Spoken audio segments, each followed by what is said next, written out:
라고 생각해 본다면 물론 잘나기도 했습니다. 굉장히 그 자리에 올라가기까지 얼마나 수고했을까 하는 생각을 해보게 됩니다. 왜냐하면 느헤미야는 출신이 유다 사람이고 또 자기가 원래 이 유다에서 태어난 것도 아니고 어찌 보면 느헤미야는 포로로 잡혀온 포로민의 후손이었을 것으로 추측합니다. 아마 요즘으로 말하면 이민 3세대 이렇게 표현하잖아요. 포로 3세대쯤은 되지 않을까.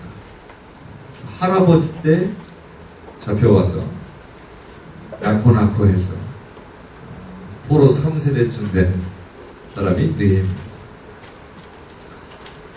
아무리 이 페르시아라고 하는 나라가 이방 민족에 대해서 자유로운 정책을 썼다고는 하지만 원래 본국민보다 포로민의 후손이 높은 자리에 중용되는 일은 사실 쉬운 일이 아니라고 생각합니다. 그만큼 굉장히 열심히 노력했을 것이고 또 무엇보다 중요한 건 그 가운데 하나님의 인도하심도 함께 있었다. 저는 그렇게 봅니다. 에스라, 느헤미야 다 왕에게 굉장히 인정을 받는 존재들이죠. 그렇게 되기까지 얼마나 그들의 노력이 있었을 것이고 또 거기에 우선은 하나님의 계획이 있었을까. 성경을 이렇게 쭉 보고 또 말씀을 준비하면서 이 시대적인 상황을 쭉 훑어보면서 하나님의 놀라운 손길을 발견하게 됩니다. 이 바벨론의 이 포로 생활, 그 포로 생활 가운데에 1차 포로 귀환이 있고 그 다음에 2차 포로 귀환이 있고 3차 포로 귀환이 있습니다. 물론 포로로 처음에 잡혀올 때도 1차로 포로로 잡혀오고 2차로 잡혀오고 3차로 잡혀오는 게 있어요. 잡아오는 건 어려운 일이 아닐 거예요. 그렇죠? 힘을 가진 나라가 포로가 필요하면 데리고 오는 거예요. 통제해야 될 수단이 필요하면 데리고 오는 거예요. 그런데 내보내는 건 얘기가 달라요. 포로를 내보내는 건 쉬운 일이 아니에요. 애굽에서 이스라엘 백성들이 노예계층, 천민계층에 싹 빠져나갔잖아요. 그거 쉬운 일 아니잖아요. 얼마나 어려운 일이었는지 10가지 재앙을 계속 내리는 동안에도 바로왕이 쉽게 마음을 못 바꾸잖아요. 결국 역사적으로 봤을 때 그 10가지 재앙을 통해서 결국 이스라엘 백성들이 애굽을 나가게 되는데 그 이후에 애굽의 국력이 급격히 쇠퇴했다라고 하는 기록이 있어요. 그도 그럴 것이 홍해를 건너다가 군대가 많이 물에 빠져 죽었죠. 그리고 애굽의 노예계층이 죄 다 빠져나갔으니 이제 그 일을 누가 해야 돼요? 그 다음 계층들이 해야 됩니다. 그러니까 굉장히 국가적으로 위기를 맞았겠죠. 포로가 빠져나간다는 건 쉬운 일이야. 그럼에도 불구하고 하나님 예언하신 대로 페르시아의 일대 왕이었던 고레스 왕을 통해서 1차 포로 기한이 이런 거죠. 그때 추산하기를 한 5만 명쯤 더 들어갔을 것으로 추산을 하고 있어요. 그 다음 2차, 3차 포로 기한은 그렇게까지 많은 수가 기한되진 않아요. 그렇지만 왕이 달라요. 고레스 왕이 아니고 아닥사스다 왕이라고. 오늘 성경 본문에 나오는 아닥사스다 왕에 의해서 2차 포로 기한과 3차 포로 기한이 이루어져요. 근데 어떻게 이게 가능했을까? 과연 아닥사스다 왕은 어떤 생각을 가지고 이 포로 기한을 허용했을까? 물론 여러 가지 국제정서도 살펴보아야 되겠지만 무엇이 이것을 가능하게 했을까 했을 때에 이건 하나님의 인도하심이 아니고는 불가능한 일이었다는 것을 짐작할 수 있는 부분들이 많아요. 그게 뭐냐면 1차 포로 기한과 2차 포로 기한 사이에 어떤 일이 있었냐면 성경에 나오는 에스더서가 있죠. 에스더서의 이야기가 나옵니다. 거기 보면 당시의 왕이 누구예요? 아하수에로라는 왕. 이 오늘 본문에 나오는 아닥사스다 왕의 아버지 아하수에로 왕 때에 유다 민족들이 다 죄다 죽임을 당할 뻔한 그런 사건이 있죠. 근데 모르드게와 그리고 왕으로 간택이 되었던 에스더의 결단, 금식하며 기도하고 했을 때 하나님께서 놀라운 방법으로 역사하셔서 어떻게 됐어요? 모든 유대 민족이 죽임을 당하지 않고 오히려 죽이려 했던 하만이 죽게 되는 그런 일들이에요. 이 아닥사스다 왕이 아수에로 왕의 아들인 건 분명한데 어머니가 누구냐라고 하는 것은 밝혀지지 않아요. 폐위되었던 와스디라고 하는 왕후의 수생일지 아니면 나중에 다시 왕으로 간택이 되었던 에스더의 수생일지는 알 수가 없어요. 아니면 혹시 다른 후궁들의 수생일 수도 있겠다. 그러나 중요한 것은 분명히 하만이 죽고 왕의 곁에서 큰 영향력을 발휘할 수 있었던 것은 누구였을까? 당연히 에스더와 모르드게였을 거라는 사실은 분명합니다. 그러니까 아닥사스다 왕이 성장하는 배경에 중요한 영향력을 끼치는 건 에스더와 모르드게였을 거다. 저는 그렇게 보고 있습니다. 이미 누구가 어머니는 중요하지 않습니다. 왕후가 누구예요? 에스더예요. 누구에게서 태어나느냐가 아니라 누구에 의해서 자라느냐가 중요한 시대죠. 그럴 때에 실제적으로 실권을 어느 정도 가지고 있던 에스더와 모르드게에 의해서 자라났기 때문에 유대 민족에 대한 굉장히 호의적인 태도가 분명히 있었을 것으로 봅니다. 그렇기 때문에 아닥사스다 왕 때에 유대인들이 높은 위치에 중용될 수 있었던 것은 그와 같은 영향력 때문이 아니었을까, 그렇게 충분히 볼 수가 있다. 결국에는요, 에스라가 세워진 것도 느헤미야가 세워진 것도 그 배경 속에는 어떤 일이 있다는 거예요? 하나님의 손길이 다 미쳐져 있다는 거예요.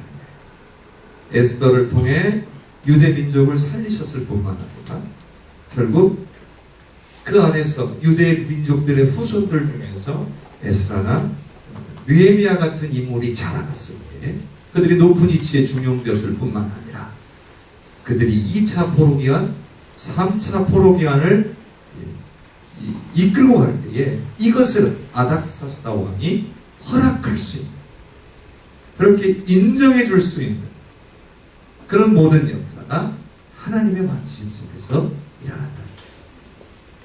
그래서 저는 이 느헤미야서를 가만히 보면서 그런 생각을 해요. 여기에 주인공은 느헤미야가 아니라 책의 이름도 느헤미야고 느헤미야의 정말 멋진 행적이 기록되어 있고 52일 만에 성벽을 재건하는 놀라운 일들이 일어나요. 근데 그 모든 일들을 주인공은 느헤미야가 아니라 하나님이시다라는 사실. 오늘 우리가 하나님 앞에서 우리가 준비되어지고 뛰어난 인물들이 얼마든지 될 수 있어요. 그러나 오늘 우리가 준비되어지고 뛰어나다 할지라도 하나님께서 사용해 주셔야 하나님의 놀라운 역사에 쓰임받는 의미 있는 인생이 된다라고 하는 거죠. 그러나 오늘 우리가 아무리 뛰어나고 아무리 우리가 좋은 위치에 올라있다 할지라도 하나님의 역사에 쓰임받지 못한다라고 한다면 우리의 인생은 그렇게 중요한 인생이 되지 못해요. 세상 사람들이 부러워하고 그렇게 되고 싶어하는 그런 존재일지는 모르겠지만 하나님의 역사에 쓰임받고 하나님이 귀하게 여겨주시는 그런 인생은 될 수가 있다는 거죠. 분명히 느헤미야 자신은 하나님 앞에서 준비된 사람이었어요. 주어진 환경을 극복하기 위해서 얼마나 애썼습니까? 그러나 그런 그를 하나님은 예비하고 계셨고 필요한 때에 사용하고 계셨다는 거죠. 오늘 본문을 가만히 읽어보면 느헤미야가 단순히 세상적으로만 성공한 사람이 아니에요. 왕의 신뢰를 받은 그러한 술 맡은 관원이 되었다, 세상적으로 굉장히 성공했다, 이렇게만 볼 수가 없대요. 왜냐하면 민족의 문제를 듣는 순간에 어때요? 그는 기도할 수 있는 사람이었어요. 그리고 그의 삶의 모습 자체가 문제가 생기면 항상 어떻게 하나님 앞에 기도하는 사람. 그러니까 그가 그 위치에 올라가기까지 성경에는 기록되어 있지 않지만 느헤미야가 기도하지 않았을까요? 기도 없이 자신의 노력만으로 그 자리에 오를 수 있었을까요? 저는 절대로 그렇게 보지 않습니다. 분명히 느헤미야는 그 위치에 있기까지 하나님 앞에 전심으로 기도하는 사람입니다. 저는 그렇게 확신하고 있습니다. 자, 기도라고 하는 것. 자, 오늘 저희가 하나님께서는 기도하는 사람을 쓰신다라고 제가 제목을 잡아봤는데요. 기도가 뭡니까? 기도라고 하는 것은 하나님의 주권을 인정하는 모습입니다. 주권이 나에게 없다는 거죠. 주권이 내게 있으면 기도할 필요 있습니까? 없습니까? 없다는 거예요. 내 인생 내 마음대로 살면 되는데 기도할 필요가 붙어 있습니다. 그렇다면 오늘 우리가 머릿속으로 하나님이 나의 인생의 주권자시다. 하나님이 나의 인생뿐만 아니라 역사의 주관자시다. 여러분 인정하십니까? 여러분 그렇게 믿으십니까? 그런데 그런 하나님 앞에 기도하지 않는다. 그러면 머릿속으로는 생각하고 있는 거예요. 그러나 실제로 믿고 있는 건 아니라 내 인생을 하나님이 주관하셔야 되는데 내가 기도하지 않겠다. 그러면 내 마음대로 나는 살겠습니다 라는 표현과 같아요. 그러나 역으로 내가 하나님 앞에 나아가 무릎 꿇는다 라고 하는 것은 내 인생을 주관자이신 하나님께 맡깁니다 라고 하는 표현이에요. 여기로 많이 알고 있고 여기로 믿고 있다 할지라도 삶 속에서 진정한 기도의 모습이 나오지 않는다라고 한다면 잘 그렇게 생각만 하고 있는 거예요. 그렇게 믿는다라고 내 스스로 생각하고 실제로 믿는 게 아니라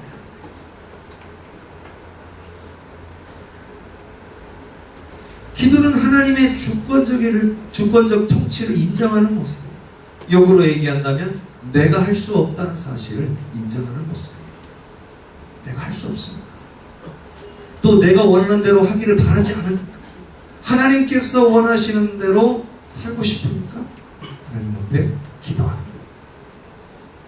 그래서 삶의 모든 것을 하나님 앞에 기도로 맡겨드릴 때에 하나님이 준비하시고 변화시키시고 이끌어 가시는 거예요. 느헤미야가 어느 날 갑자기 짠 하고 쓰임받은 게 아니라는 거예요. 그의 인생 모든 순간순간이 하나님 앞에 기도로 나아가며 하나님의 주권적인 통치를 인정하고 하나님께서 역사해 주시기를 간구하는 인생이었다는 거죠. 그것이 느헤미야를 그 자리에 있게 했고 필요한 때에 하나님께서 그의 마음을 감동시켜서 사용해 주셨다는 거예요. 역사의 주관자께서 기도하는 사람을 쓰시는 줄로 믿습니다. 자, 느헤미야의 모습을 한번 살펴봅시다. 오늘 2절 말씀 우리 본문 한번 쭉 놓고 옆에다 놓고 한번 읽어봅시다. 2절만 한번 같이 읽어봅시다. 내 형제들 가운데 하나님 그 사람과 함께 유다에서 내게 이르렀기로 내가 그 사로잡힘을 면하고 남아있는 유다와 예루살렘 사람들의 형편을 거두자.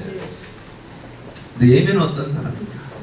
열린 귀를 가진 사람이었어요. 귀가 열려 있었다는 거예요. 귀가 닫혀 있지 않았다는 거예요. 열려 있다는 건 뭐예요? 들을 수 있다는 거예요. 가끔 보면요, 우리가 이런 신앙적인 갈등이 한번 올 때가 있어요. 어떤 삶의 문제들 뿐만 아니라 역사적인 현실, 민족의 문제, 이 모든 것들을 앞에서 그리스도인들은 이것을 어떻게 바라볼 것인가? 자, 민족 분단의 현실, 벌써 올해가 70년째예요. 그렇죠? 70년째. 이 나라가 어떻게 될 것인가? 민족이 통일될 것인가? 또 지금 이 시대에 이 무슬림의 숫자가 무려 17억이라는 거예요. 그리고 우리나라의 무슬림 숫자가 점점점 늘어나고 있다. 그리고 교과서에 무슬림에 대한 특별히 시험 과목 중에 아랍어를 이렇게 집어넣게 하죠. 그러면 어떻게 해요? 아랍어는 이제 대단히 쉽게 배워요. 그래서 점수를 쉽게 받게 해서 사람들이 아랍어를 택하도록 합니다. 그리고 그렇게 또 아랍어 과목이 학교로 들어오게 되고, 그리고 그 과목에 또 과목이 들어오면 또 그 아랍어를 가르칠 무슬림들이 들어오는 거죠. 그렇게 해서 점점점 확장시켜 나가다 보면 우리나라도 굉장히 많은 무슬림 사람들이 들어오게 되고, 또 그러한 무슬림 사원들이 생겨날 것이고, 점점점 영향력을 받는 겁니다. 근데 오늘 그런 현실들을 놓고 우리는 아무런 생각이 없고, 오로지 내 신앙, 그리고 오로지 내 믿음, 오로지 내 미래에만 우리가 집중할 수 있겠느냐. 그렇다면 오늘 나 한 사람은 내 믿음으로 하나님 앞에 굳게 서 있을 수 있을지는 모르겠습니다. 그러나 역사를 바꾸지 못합니다. 이 나라를, 이 열방을 하나님의 나라로 바꾸어 나가는 일에는 우리가 쓰임받지 않아가는 거죠. 그리스도인은 현실에 눈 감고 하늘 소망만 바라보는 사람이 아니다라고 합니다. 하나님의 눈으로 역사와 현실을 바라보는 사람들이 그리스도입니다. 하나님의 마음이 뭘까? 이 시대를 향한 하나님의 마음, 이 열방을 향한 하나님의 마음을 우리가 알아야 한다. 그리고 그 하나님께서 알게 하여 주실 때 그 가운데서 우리는 뭘 발견해야 되냐면 그 속에서 우리의 사명을 발견해야 한다. 이 역사가 이런데, 이 현실이 이런데, 이 세상이 점점 사단의 역사에 의해서 더 악하여져 가고 하나님께서 기뻐하시지 않는 모습으로 변해져 가는데, 오늘 우리 예수 그리스도를 믿는 사람들이 과연 이 속에서 어떠한 사명을 갖고 살아갈 것인가? 이것을 발견하는 사람이 열린 귀를 가진 사람이에요. 느헤미야는 지금 현실이 어때요? 너무 편한 데 있었죠. 너무 잘 나가고 있어요. 이대로만 잘 있으면 돼요. 왕 비위만 잘 마치면 먹고 사는 거 아무 문제 없고요. 그냥 후손들 그냥 페르시아 국민으로 살도록 그냥 내버려 두면 돼요. 그런데 그 얘기는 하나님의 마음이 있었어요. 하나님이 주시는 하나님의 마음이 있었어요. 그리고 자신의 민족을 바라볼 수 있는, 현실을 바라볼 수 있는 열린 귀를 하나님께서 주십니다. 그래서 자신의 삶에만 관심이 있는 것이 아니고 하나님의 역사, 그 하나님의 역사에 관심을 갖는 사람이, 그가 기도하는 사람이 아니었다면 그에게는 다른 건 아무런 관심이 없을지도 모릅니다. 오로지 내 미래, 내 삶, 내 가족, 여기에만 내 삶의 모든 것을 걸었을지도 모르겠어요. 그런데 아니에요. 하나님 앞에 기도하는 동안 하나님의 마음과 민족에 대해서 귀를 열게 되고 민족의 형편을 묻고 듣게 되고, 그리고 그 안에서 뭘 발견해요? 사명을 발견해요.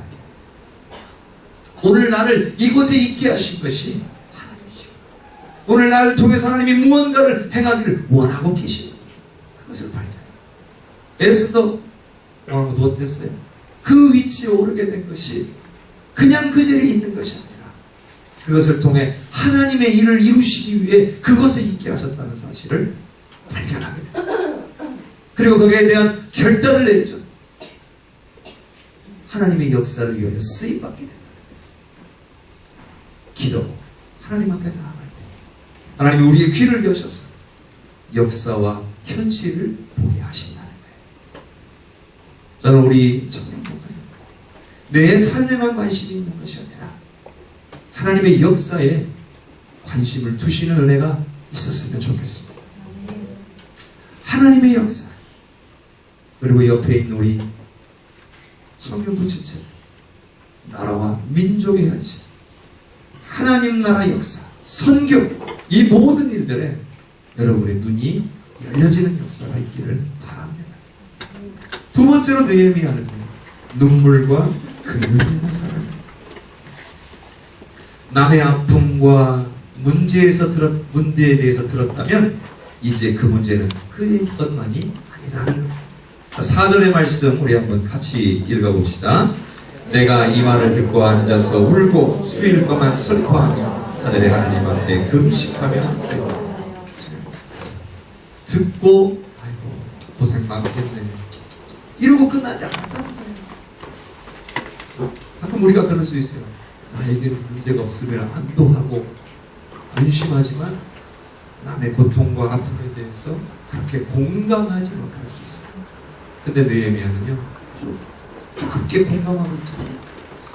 그들의 현실이 얼마나 힘든지, 환난을 당하고 능욕을 받고 예루살렘은 허물어지고 잡혀가고 죽고 하는 그 현실을 들으면서 저거는 남의 아픔이 아니고 자신의 아픔으로 받아들여요. 남의 아픔, 그 문제가 이제는 더 이상 그들만의 문제가 아니라 느헤미야 자신의 문제가 되고 있어요. 들은 사람에게도 그 책임이 어느 정도 주어졌다는 거예요. 오늘 우리 소그룹 안에서요, 청년들 지체들 가운데 누군가 한 사람이 힘들어하고 어려워하고 있어요. 그 사람의 이야기를 우리가 들었다고 한다면 그건 그 사람 한 사람 개인의 문제가 아니에요. 그 소그룹 전체의 문제가 됩니다. 함께 그것을 위해서 기도해야 될 책임이 부여되는 거예요. 그래야 공동체입니다. 가족도 마찬가지예요. 집안에서 내 가족 중에 누군가 하나가 힘들고 괴로운 어려운 때를 알았어요. 아무것도 안 하고 있어요. 그럴 리 없잖아요. 그 가족을 위해서 그 문제가 해결되도록 오늘 간절히 기도하자. 오늘 우리가 사랑한 만큼 진심으로 기도하잖아요. 그런 것처럼 오늘 우리가 그 공동체의 범위를 확대해 나갑니다. 가족에서, 우리 청년부 공동체 안에서, 나라와 민족에서 하나님의 마음 확대해 나가요. 그러면 오늘 우리는 그것을 위해서 기도할 수 있어요. 그리스도인의 삶의 목적은 자신의 행복이 아니에요. 물론 행복해야 돼요. 행복하지 말라는 게 아니에요. 그러나 여러분 자신의 행복이 인생의 궁극적인 목적은 아니다. 하나님 그렇게 우리를 창조하시지 않았다는 거예요. 하나님의 뜻을 행하기 위해서 창조하셨고 오늘 우리를 통해서 하나님의 일을 행하십니다. 그 가운데서 우리가 하나님의 은혜로 행복을 누리게 되는 거죠. 하지만 여기에는요 반드시 눈물이 필요합니다. 그냥 저절로 얻어지지 않아요. 하나님의 일을 행하는데 그냥 만날 좋은 일만 있는 게 아니에요. 기쁜 일만 있는 게 아니라는 거예요. 눈물이 필수다. 한 영혼이 일어서는데 그냥 후딱 야 일어나라 여러분 툭 하고 일어나지 않아요. 야 힘내 여러분 탁 힘내고 다음날부터 얼굴이 쫙 펴지지 않아요. 분명히 그들을 위해서 울며 함께 기도해 줘야 돼요. 그들의 마음을 공감하고 함께 손을 잡아줘야 됩니다. 함께 기뻐하고 함께 울 수 있어요. 그럴 때 하나님의 일이 이루어집니다. 그럴 때 하나님의 역사가 나타나게 됩니다.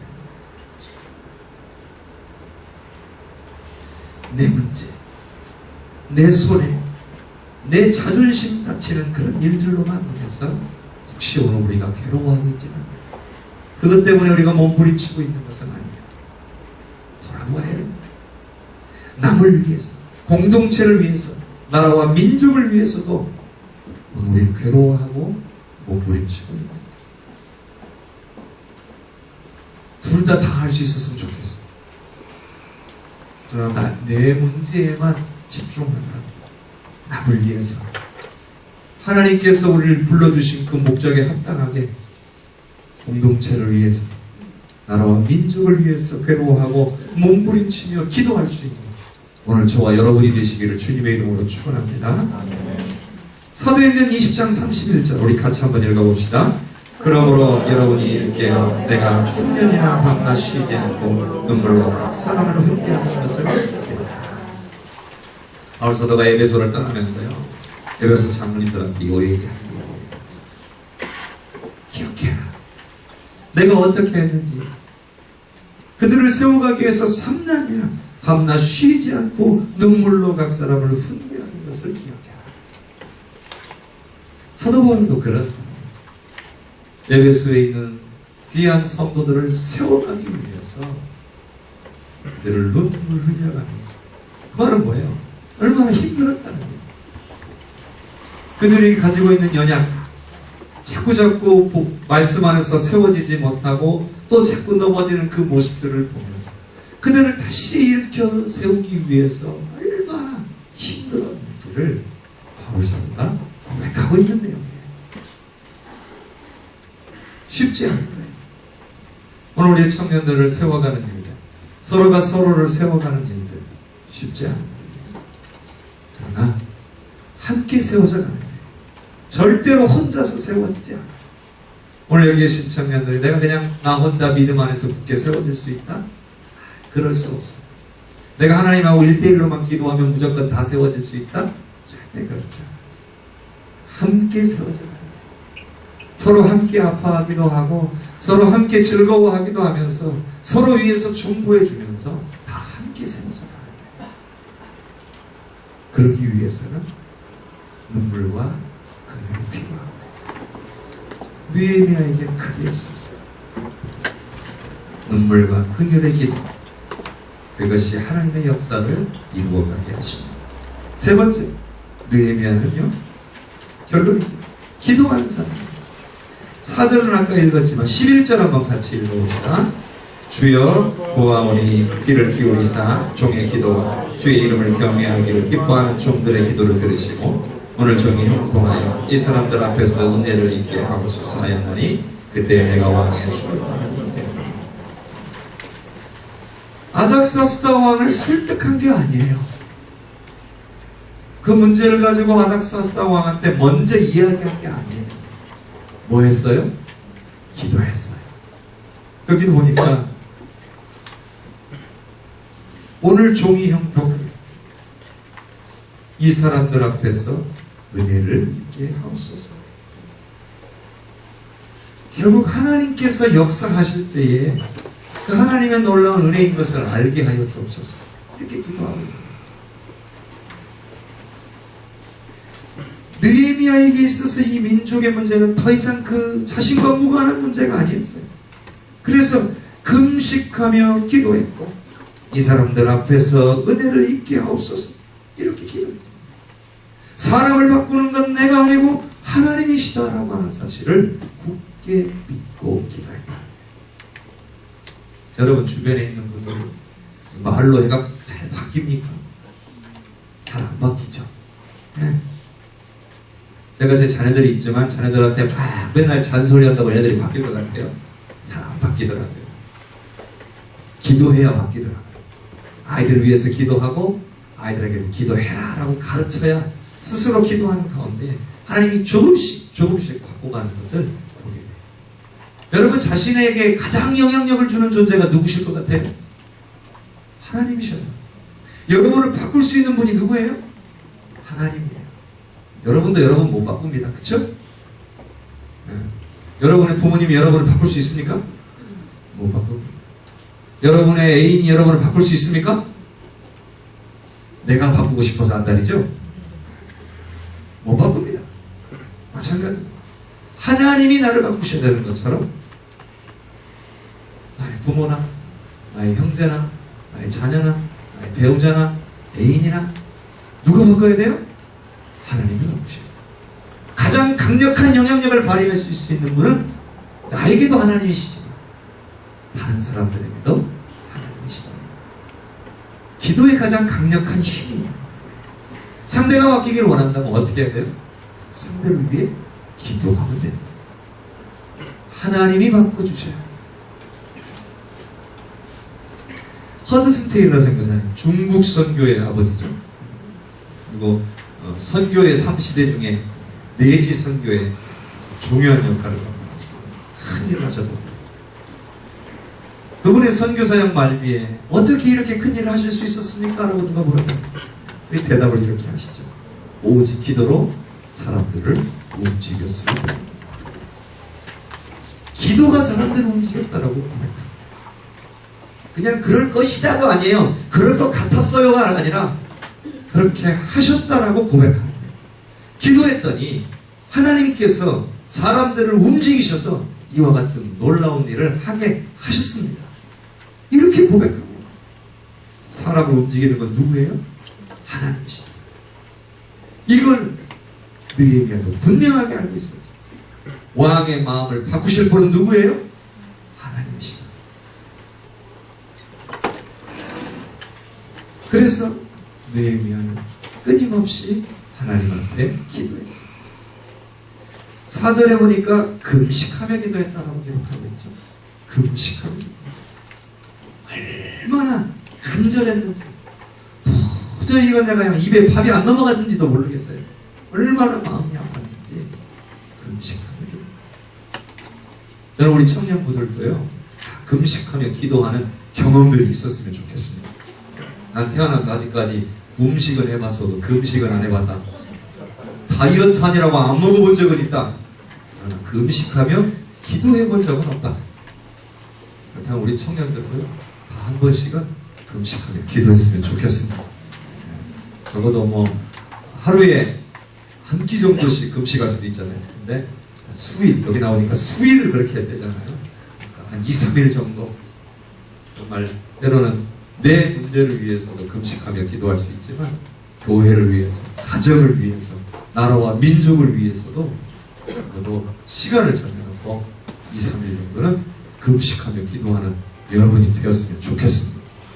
언제 날 잡아서 한번 합시다. 두려워하시는군요. 6절에 보니까요, 규칙적으로 기도했다라고 기록하고 있잖아요. 규칙적으로. 근데 6절에 뭐라고 되냐면 주야로 기도했다. 한번 이 기도가 그냥 생각나면 한번 하고 생각나면 한번 하고 그렇게 기도하지 않았다는 거예요. 주야로 기도했다는 거예요. 자기 사역이 있었잖아요. 자기 일이 있었잖아요. 술 맡은 관원장이니까 어떻게 해요? 아침 먹을 때, 점심 먹을 때, 저녁 먹을 때 누가요? 아닥사스다 왕이 밥 먹을 때 옆에 있어야 될 거 아니에요. 밥 먹을 때만 옆에 있어요? 그렇죠. 왕이 한잔하고 싶다. 그러면 또 옆에 와 있어야 돼요. 출근해서 아침부터 저녁까지 떠나지 못했어. 그럼에도 불구하고 주야로 기도했다. 할 일 다 하면서도 그 사이사이에 주어진 시간마다 계속해서 기도했다. 규칙적으로 계속해서 기도했다. 자, 1장 9절에 있는 말씀, 9절 한번 읽어볼까요? 만일 내게로 돌아와 내 계명을 지켜 행하면 너희 쫓긴 자가 하늘 끝에 있을지라도 내가 거기서부터 그들을 모아 내 이름을 두려고 택한 곳에 돌아오게 하리라 하신 말씀을 이제 청하건대 기억하옵소서. 그 말씀, 하나님께서 하신 말씀을 하나님 기억하시죠? 그렇게 약속하셨잖아요. 하나님 이루어 주세요. 약속을 붙들고 기도해요. 약속의 말씀을 붙들고, 하나님 그렇게 말씀하셨으니까 하나님 이루시는 분인 줄로 믿어요. 그러니까 하나님 이루어 주세요.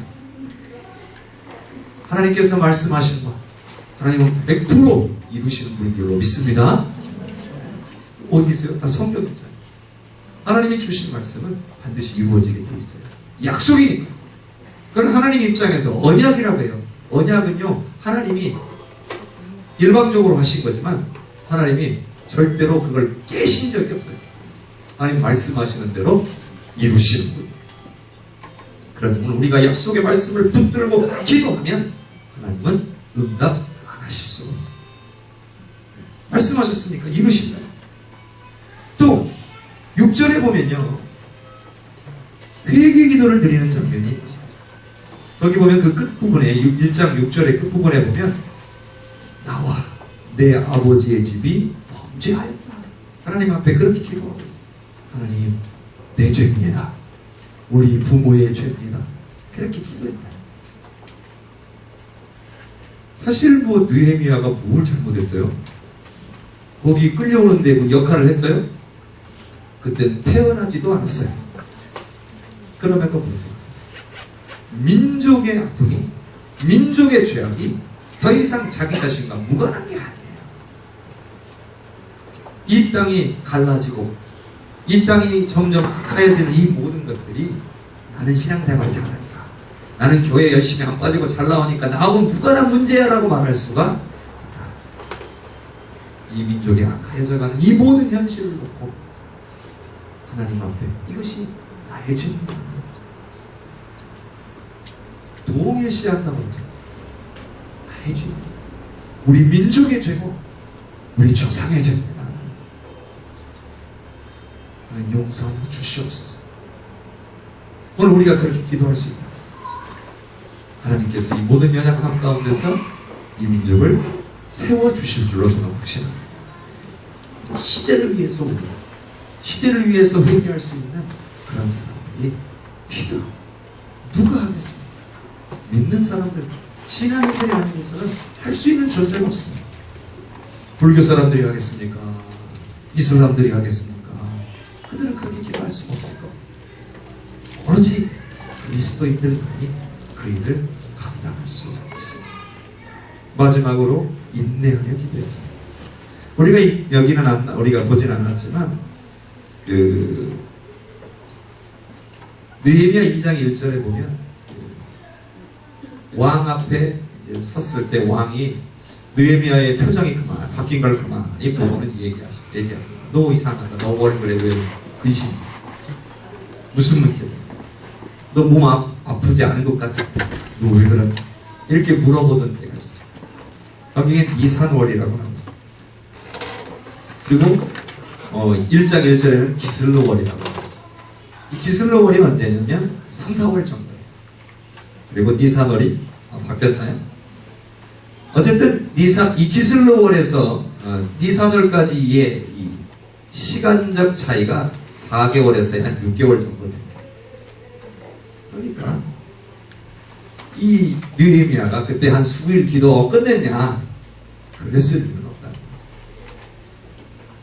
근심이 사라지지 않았다는 얘기입니다. 얼굴에 수심이 가득했다는 건 그 기간 동안 계속하며 기도했다.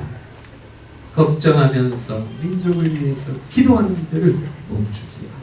인내하면서 기도했다. 잠깐 기도하고 말았던 것이 아니다. 느헤미야는 이런 사람이었어요. 그래서 하나님이 이런 느헤미야를 사용해 주신 거예요. 오늘 우리는 하나님 앞에 쓰임받기를 원하잖아요. 하나님이 이 시대 가운데 나를 사용해 주시기를 원하잖아요. 그런데 어떤 사람들이 쓰임받는가? 이처럼 하나님의 마음을 갖고 하나님의 음성을 듣고 하나님이 주시는 마음으로 눈물을 흘리고 긍휼함을 가지고 살아가면서 하나님 앞에 나아가 전심으로 기도하는 이런 사람들을 하나님은 사용하십니다. 저는 우리 청년들이 이런 기도의 사람들이 되었으면 좋겠습니다. 우리 옆에 있는 청년들을 위해서 눈물 흘리며 기도해 줄 수 있는 그런 청년들이 되었으면 좋겠습니다. 가정을 위해서도 눈물 흘려가며 기도할 수 있는 청년들이 되었으면 좋겠습니다. 거기서 그치지 않고 나라와 민족을 위해서, 불신 영혼들을 위해서, 선교사님들을 위해서 눈물 흘려 기도할 수 있는 저와 여러분이 되었으면 좋겠습니다. 찰스 스윈돌이라는 사람이 쓴 글입니다. 느헤미야서를 읽고 나서 이렇게 썼대죠. 결론 부분에 나와 있는 건데, 기도가 뭐냐? 기도는 무엇보다 하나님께서, 같이 한번 읽어봅시다. 시작. 기도는 무엇보다 하나님께서 일하실 수 있도록 기도하는 이에게 참을성을 줍니다. 하나님께서 하실 때까지 기다릴 수 있는 마음을 주십니다. 예. 기도하다 보면 오늘 우리가 하나님께서 하실 때까지 기다릴 수 있는 그런 마음도 주신다. 기도하지 않으면 하나님이 하실 때까지 못 기다립니다. 근심하고 원망하고 포기하는 일들이 생겨나게 됩니다. 두 번째 같이 읽어봅시다. 기도는 사물의 본질을 보게 합니다. 본질을 제대로 파악하지 못해 쓸데없는 곳에 에너지를 낭비하게 되는 실수를 합니다. 기도하지 아니하면 사람의 지혜가 들어가고 있어요. 사람의 경험이 움직이기 시작하게 되어 있어요. 그러면 이 문제의 본질이 뭔지를 깨닫지 못하고 잘못된 판단과 해결책을 가는 겁니다. 그러다 보면 수많은 잘못된 에너지 낭비가 될 수 있죠. 그러나 기도하면 하나님께서 보게 하셔요. 그 문제의 본질이 무엇인지, 그리고 그것을 어떻게 해결해야 되는지 하나님께서 알게 해주십니다. 세 번째 읽어봅시다. 기도는 마음을 안정시켜줍니다. 근심을 몰아내고 안전과 평안한 가운데 갖고 갈 수 있게 됩니다. 기도하면 하나님이 평안을 주신다는 거예요. 평안을 주실 때까지 기도해야 돼요. 사실 평안을 주신다고 약속하셨으니까 언제까지 평안 주셔도 저는 정말 평안함이 임하게 되어 있고 근심과 걱정은 떠나갑니다. 그런데 기도하자. 오늘 우리 안에 있는 근심과 염려는 계속 눈덩이처럼 불어나게 될 겁니다. 오히려 문제는 해결되지 않습니다. 근심하고 염려해서 문제가 해결될 것 같으면 많이 하십시오. 해결되지 않을 것 같다면 기도하십시오. 주님의 평안이 여러분에게 임할 줄로 믿습니다. 마지막에 읽어봅시다. 기도는 믿음의 생명력을 더합니다. 환경이나 여건을 보지 않고 하나님께서 주신 약속을 붙들고 나아갈 수 있게 합니다. 우리가 믿음이 있다 없다라고 말할 때에 안 믿어진다, 그게 될까, 그렇게 생각하면 어느 날 아유 믿어져요 이렇게 말할 수 있을 것 같아요? 그럴 일은 없다는 거예요. 믿음은요 하나님이 부어주시는 겁니다. 기도하면 하나님께서 믿음을 주십니다. 믿어지게 되는 역사가 일어나게 됩니다. 환경이 보이지 않고 하나님이 보이기 시작하는 거예요. 기도하지 않으면 하나님이 보이는 것이 아니라 환경이 보이기 시작합니다. 그러니 믿음이 안 생겨요. 믿음이 약해져요. 그러나 기도하면 하나님이 보이기 시작하고 믿어지기 시작하면서 하나님이 하실 거라고 하는 확신이 마음속에 잘 잡게 됩니다. 느헤미야가 이렇게 하나님 앞에 기도하는 사람이었기 때문에 결국 그의 믿음이 더 강하여졌고 52일 만에 그 일들을 해낼 수 있다라고 하는 하나님께서 하시면 된다라고 하는 마음이 생겨날 수 있었다. 여러분의 인생도 마찬가지입니다. 가만히 있으면 여러분의 삶에 하나님의 놀라운 역사가 있을 거라고 믿을 수 없을 겁니다. 식사 시켰어요? 여러분이 기도하기 시작하면 하나님의 역사가 믿어지기 시작합니다. 나를 통해 놀라운 일들을 하나님이 행하실 것이고 여러분이 간구하고 있는 것들이 반드시 응답되어질 거라고 하는 믿음이 여러분 안에서 생겨나게 될 것입니다. 두려움과 근심은 떠나가게 될 것입니다. 그리고 하나님의 역사를 보게 될 줄로 믿습니다. 저는 우리 청년들이 그런 분들이 됐으면 좋겠습니다. 하나님의 앞에 나아가 엎드렸습니다. 하나님이 채워주시고 하나님이 보여주시고 하나님이 이끌어가시는 대로 따라갈 수 있게 합니다. 그래서 하나님의 마음을 품고 이 시대와 이 역사에 하나님의 영향력을 발휘하는 쓰임받는 사람들이 되었으면 좋겠습니다. 세상을 변화시키고 하나님께로 올려드릴 수 있는 그런 분들이 되시길 간절히 원합니다. 느헤미야와 같이 기도하는 저와 여러분 되시기를 주님의 이름으로 축원합니다. 찬양합시다. 하나님은 신실하십니다. 하나님은 변함이